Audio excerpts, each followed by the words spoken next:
Hello, gamers of the internet. Okay, so today I can finally go over the Sunken Temple and tell you guys what I figured out from it.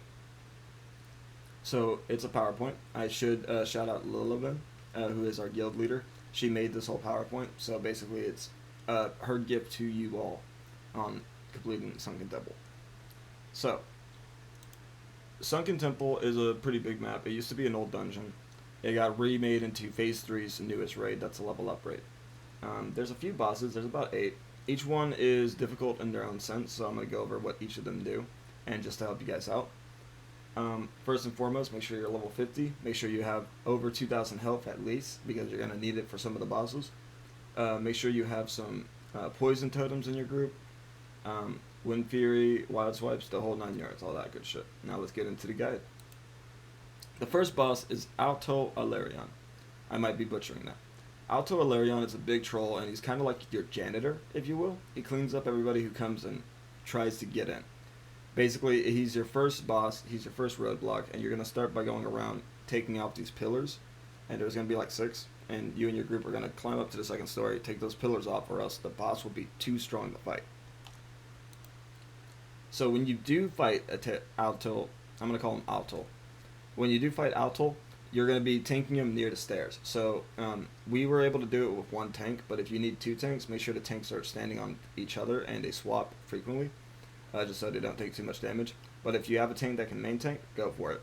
It's an easy boss to main tank, really easy. Tank and spank, basically.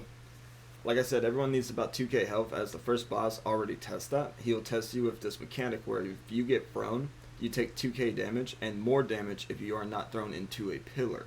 Yes, pillars will be coming up. Everyone needs to stand near a pillar, or in front of it, basically is what I mean. So like when you get knocked back, you're knocked into the pillar. When the boss uses Demolishing Smash, you will get knocked into it, and this will destroy the pillar. So you're going to have to find another one after that one gets destroyed. It doesn't matter how many people are doing it, just make sure that somebody is in front of a pillar. It doesn't matter if there's 3 or 4. All of you will take the same amount of damage when you do get hit into the pillar. Basically a tank and spank besides those mechanics. Moving on to the next boss. The next boss is a little bit more trickier. After you kill Alto Alarion, you're going to be going up these staircases, fighting a few mobs, and you'll finally get into this hallway. And this hallway will go in a big circle, okay? And this big circle is where the festering rot slime is. Now, the best way to do this,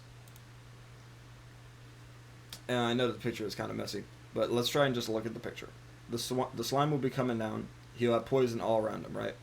Do not step into poison, or else you will be swallowed up into him. And by the poison, I mean the poison under him. This is fine. I'll explain that in a minute. Basically, these purple objects melee will have to focus on, or range, depending on your strategy.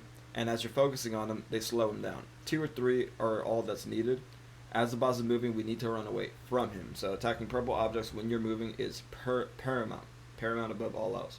When the boss is stopped, we stick to one wall and you burn him. You don't go to the other side of the wall. That will fuck up everybody's rotation. It'll fuck everything up. As long as you keep that in mind, he's an easy-ass boss. As soon as you get those mechanics down, it's just boom, tank and spank. Barely any tanking involved into this boss. Just make sure threats on you when you're tanking, and you'll be good. You dodge the poisons by so have melee and range stand in a straight line. Melee stacked up, range stacked up, and whenever the poison's coming out, all of you move to the left or right, vice versa, as you're going backwards. Third boss. The third boss is a mini boss gauntlet. There will be about 6 different trolls. After you fight the slime, there will be 2 doorways that go down into the center area. The center area will have a drop, and you drop down. When you drop down, you'll see 6 trolls fighting Dragonkin. These are the 6 mini boss gauntlet. I believe they're just called troll champions or something like that. Basically, it's a very simple boss, but it can fuck you over if you don't have the right comp. So make sure that you have priest or a hunter, stuff that will slow down the spirits of the trolls. As every time you kill one of the 6 mini boss trolls, they'll come back as a ghost, and then you're gonna have to be much more careful with how you do stuff. After each boss is beaten, they respawn as ghosts. Hunters need to use Freezing Trap, so use Freezing Trap on the ghosts, and priests use Shackle Undead. Those are the 2 moves I was talking about. Important. No Homunculi, Burn Rune, Earthbind Totem, anything that will use any AoE on the ghost. You are single target damage. Whenever you have your single target damage build all set up, you will be focusing on the troll that's alive. As soon as that troll dies, you'll be shackling undead the ghost that comes about it. But remember, you can only shackle 1 undead. So whenever a priest is shackling 1, another priest should shackle the next, and so on and so on. Unless you got a lot of hunters with ice traps, and then great. But besides that, there's only one of the 6 mini bosses you should watch out for, and that is Gortat? No, I think it's Garage. It's something like that. There's a tank. All of them have weird names. I'm sorry about that. But he will have a weird mechanic where you got to swap tanks, and even then you don't need it that much. If you got a good main tank, the main tank can tank it. That's why I don't know his name that much, because I didn't need to like off tank as much. Okay, 4th boss, Dream Siphon Weaver. Dream Siphon Weaver are one of my favorite bosses in this raid, as they're just fun to fight. What you're going to be doing is, as soon as you're done with the champions in this circle, you're going to have to run out, because these bosses will come down. They will swoop down and they'll fuck your day up. So you fight 1 at a time at first. Each one will have like I don't know what to call it, like a knockback. It's called Wing Buffet, and what's going to happen is you're going to fight Dream Scythe at first. So as you're fighting Dream Scythe will have a debuff where he sprays acid and his tail can do damage. So you're going to want to fight him on the sides. Melee and range DPS, sides. Or range at a good enough distance where the tail won't hit you. Make sure the head is facing the tank, no other party members, as that acid will drop all of their armor, almost all of their armor, I'm pretty sure. And it does crazy amounts of damage. You can stack up on that. That's why, if you need to, taunt off, so the main tank can get some more health going and have the debuffs drop off. However, if the main tank can tank it, go for it. You will need a off tank for this fight, though. We have not been able to beat it with just a main tank. So at 60%, Dreamside walks out. He's like, I don't want a part of this anymore, right? 1 minute. Fucking heater came on while I was trying to explain this fucking fight.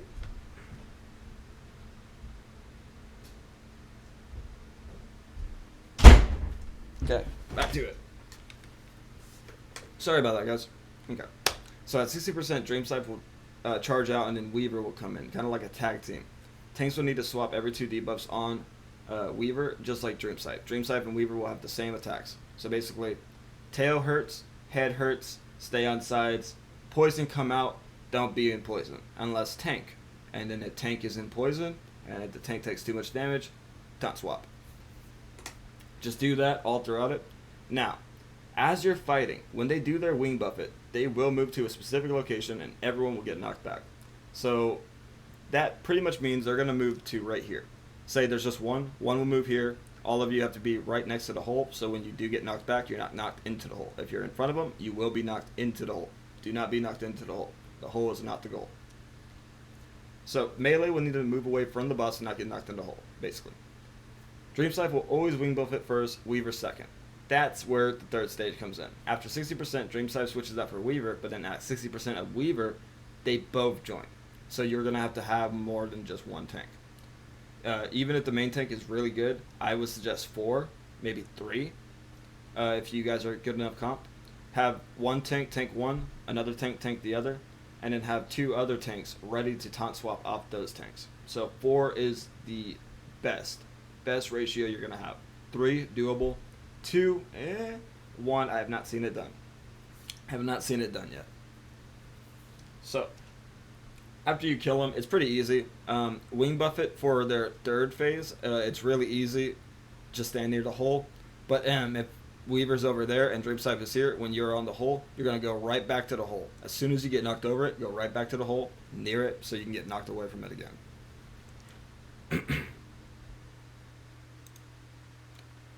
So Dreamscypher buffet, Weaver buffet.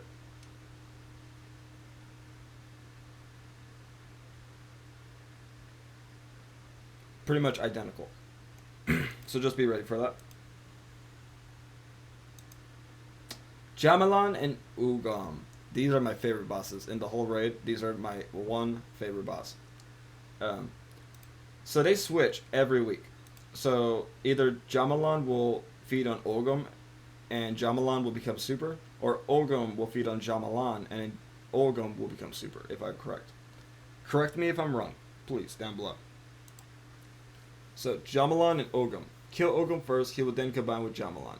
Avoid yellow orbs. Run out of melee range on the Psychic Scream. Big heals on a Mass Penance, Shadow Protection buff. So when you kill Olgum first, and it's the week that Jamalan is, he'll be more of a super holy priest. So avoid the yellow AoEs, those will hurt. Run out of melee range whenever Psychic Scream is going off. You'll see like a screaming person come up over his head. Just run.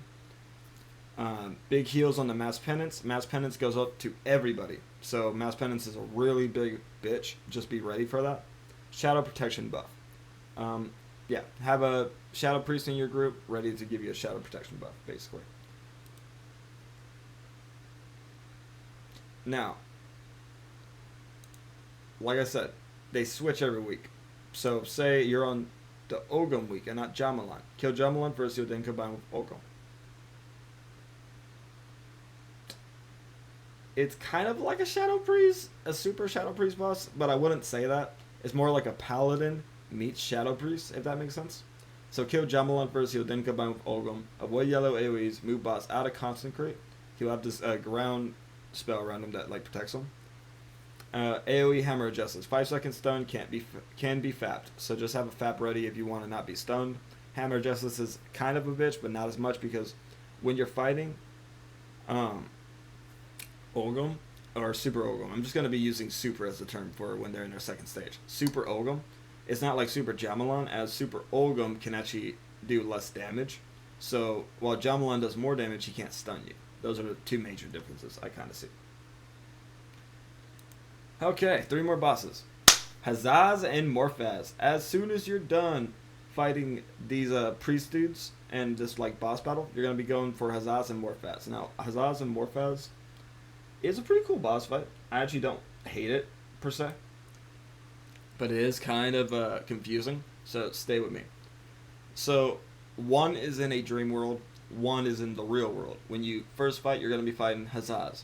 So you're going to tank Hazaz in the center of the room where everyone else is at his side. He has both a breath and a tail swipe like any other dragon, so be ready for that. Tanks should swap at 2 stacks. Every 2 stacks, swap. We could have main tanked it. We main tanked it pretty fine, so if you can main tank it and no other tanks are needed, go for it. At 80%, he will cast Lucid Dreaming. This is the biggest mechanic of the raid. Just do it right, and most of the rest of the fight will be easy. You can burn him down quite easily. So, at 80%, focus on the ads. He'll spawn these ads that are fire, and they'll all come forward. And most of the raid gets sent to the Dream Realm. Those sent down have 30 seconds to pump Morphaz. So be ready to pump. Like pump, pump, pump, pump, pump. Okay? Because you have no other duties. 3 tankiest people run in the fire, the ads drop. As you guys will kind of stay up top, if that makes sense, and run over people's bodies to bring them up top too. Because when you are pretty much up there and everybody's in a dream realm, they're kind of asleep, but if you run into them, it wakes them up, and that's what you want to do. You can also get out of the dream realm by killing the thorns on the side of the room until they drop a whirl. So it's not like you have no other choice. If you need to get out of the dream realm, just go fight a vine. You can also get okay, at 30%, he will run to the middle and cast Lucid Dreaming again, but it'll be a 1.5 second cast. Just burn Morphaz. Basically, at this point, at 30%, you can really burn Morphaz down. So when everybody gets sent to that realm, just kill Morphaz. Forget about Hazaz. They share the same health pool, so it's easy. That's the 6th boss. 2 more. Shade of Aranicus. So Shade of Aranicus is a hard boss. He has 1.4 million health, if I remember, and he was nerfed twice, so this will not be the pre-nerf, this will be the nerf version guide. So, as soon as you walk into this room, you see a big dragon. He's kind of in our world, kind of not. Think of it as like a physical ghost.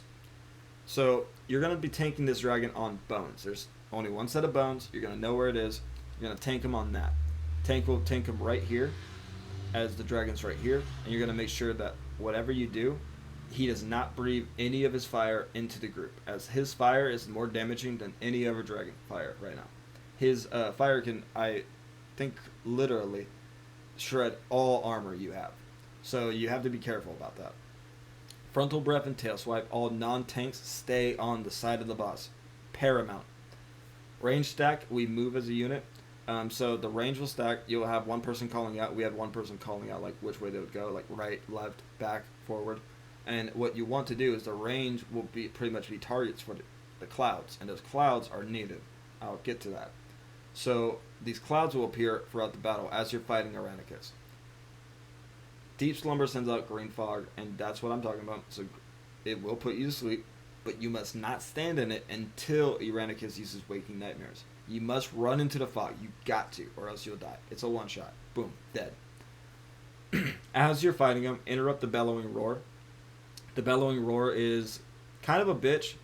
Just make sure you have rogues or shamans or whatever has dispels, not dispels, interrupts, kicks, and just be ready for that. This is where I brought up the poison cleansing totem. It is paramount to use the poison cleansing totem as he will poison you, and the poison does hurt like a bitch.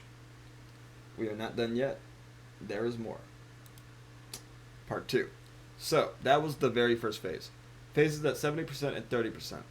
So as you're going through, he gets more and more like aggressive, I would say. Ads will start spawning. At 70%, whelps spawn. Whelps aren't that big of a deal. Just have an off tank or whoever has good AoE pulls with threat. Pull them to the center where the dragon is, or Irenicus, so everybody can AoE them. Interrupt and stun the Nightmare Scalebanes and Rain. This comes about, I would say, 30-40% mark, but they'll start summoning Scalebanes, and if you remember what those are, they're the Dragonkin people that fucking suck. They do Acid Rain, which is their strongest, one of the strongest AoEs I've ever came across that an enemy can do. Be careful. Interrupt it if you can. It has a 1-second cast, if I remember correctly, so you gotta be right on it. At 10%, he will enrage. You just have to burn him. You don't take damage if you can, and if you're taking damage, take it. Take it like take it how you can, and just be ready, because he will be hitting hard at 10%. Have your cooldowns ready to just burn him. And that's Irenicus. Final boss, Avatar of Vakar. So a lot of people didn't know how to do this the first week it came out because no one knew how to actually summon them. But you're going to need an egg from a quest line. Make sure one of the people in your raids have it. Look up the guide for that. I am not making a guide for that per se right now. I'm making a guide for the bosses. So I would come back here once you have that egg. Now that you have the egg, you're going to be going and you're going to be fighting through mobs from Irenicus, right? Just kind of explore. It's kind of like an area where there's a lot of candles around, and then there's a skeleton of a car, and that's where you're trying to kind of find. That's what it's going to look like. It's going to be kind of like a circle with candles all around. So when you do spawn him, one person will stand in the middle. They will be kind of like channeling the energy into the egg, and that egg will hatch Hakar. However, you don't fight Hakar yet. You fight a weaker version of him and 4 priests. And as you're fighting those 4 priests and the weaker version of him, he transforms into Hakar, if I believe correctly. Correct me if I'm wrong. Kill ads before the boss will spawn. So kill all the ads. For the first phase, range stack and move out of yellow-orange AoEs. They kind of look like this. First phase is really fast. All the range stack, melee, fight them, move out if you see the orange AoEs, basically. Kick fears, they will do a fear. Dispel and purge on the enemy that's mind controlled. Now, I'm going to be going back and forth between these two panels because I need this to actually explain. What you want to do is set up a tank here, your melee DPS here, range and heals behind the melee DPS. So range heals, far, DPS in front of range and heals, tank on the side. Now, this blood icon is going to be important. Basically, he does a few debuffs. The blue one is easy. It's called Spirit Chains. When you see a blue orb around you, move out of the group, decurse Spirit Chains priest or whoever has a dispel, purge, whatever, and just be ready because like those happen so quickly. It's what wiped our group a few times. They do spread out. It slows you down. It does damage. It's a fucking bitch of a debuff. However, if you don't get that and you're fine, phase 2 will start. Phase 2, range will move to the left side of the boss. They should stay relatively stacked but do not need to avoid AoEs. Every now and then, 2 players will get the Corrupting Blood debuff. This is the bitch. So corrupting blood is this icon I showed you. You cannot be near anybody else or else it'll spread. You have 1 second or 2 seconds between each time it splurts out, because blood will splurt out of your body. You got to move in those 2 seconds or else it'll spread. Move out of the group ASAP. Paramount. Go behind the tank and you just wait. You wait like a good little boy, good little girl, and you just wait, because it will take a while sometimes. Sometimes it's quick, but he'll do a blood spray, and as soon as you, on your DBM, you see that your blood is cleared, you're fine. You can go back to your position. However, you might get stressed out as it can spread quite fast. We had all of our range have it a few times, but just know, stay calm, have the range go cure the debuff, and then have them come back. Make sure you're not near anybody who doesn't have the debuff, as that debuff will spread very quickly. And remember, after the debuff drops, which it'll do insane damage, and then it'll drop, you cannot heal the player for 6 seconds. There will be a skeleton. So as you're kind of doing this, make sure you have defensives ready, potions ready, whatever you have. Bring great shadow protection potions, or whatever they're called. I forgot at the moment. But the better ones, not the normal shadow protection potions, and just have them ready, as he does nothing but shadow damage. And as you're burning through them, you might see occasionally everybody will get into different positions. Just adjust as accordingly. This is the most messiest boss in the raid, in my opinion, but he's also one of the most easiest once you get it down. And that's Sunken Temple. That's my quick little guide about it. I want to thank Lillivan, because if I didn't have her PowerPoint, this would have been like an hour and a half. Thanks to the PowerPoint, it makes it very simple. I'll put the link to the PowerPoint down below. Just remember, Blackrock Producers Guild Leader made it. And that's pretty much it. I hope you guys have a wonderful day. I can't wait to see you in the next video. Subscribe, all that good shit. Catch you guys later.